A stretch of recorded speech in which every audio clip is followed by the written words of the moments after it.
اللهم صل على محمد. طبعا انا جبت فرخه النهارده، قطعتها 10 قطع. ازاي؟ عملت النص التحتاني اللي هو الوركين او الفردين، عملتهم 4 قطع. تمام. اليد بوسه لوحدها والكلام ده. والصدر من فوق عملته 6، يعني النايب لوحده عملته 4، عملته 3. تمام. دي كده معايا 5 قطع اهو.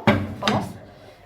هنا معايا بطاطس ومعايا بتنجان. هتعملي بتنجان يا رشا في الصينيه؟ ايوه، طعمها جدا جميل جدا، وفي نفس الوقت يعني مفيد. معايا هنا طماطم، معايا هنا صلصه مكملها بالميه. بسم الله. معايا هنا شرايح بصل، معايا هنا توم كتير. معايا، انا بحب احط الفلفل كده بحاله. تمام. خليكم معايا بقى كده. طبعا خلاص حطيت البطاطس وده. بسم الله.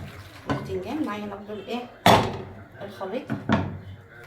سهله جدا جدا، وفي نفس الوقت ما تاخدش حاجه.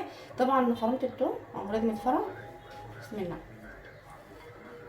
بصي بقى، كل البيضه فيها، يعني ما تجربي، بسم الله، ما تدوريش ورايا. بسم الله. اعمليها ان شاء الله على ضمانتي. ما تنسيش بقى تدعي لي دعوه حلوه. بسم الله. وفي نفس الوقت بقى تشيروا الفيديو عشان يوصل لحاجات كبيره ان شاء الله. شويه ملح. بسم الله. احسن من كده ولا اسهل ولا اسرع هتلاقي ان شاء الله. بصي بقى، مش قادره اقولك على ريحتها. بسم الله ما شاء الله. طبعا بقى كان عندي معلقه صلصه، عملتها بشويه ميه. بسم الله.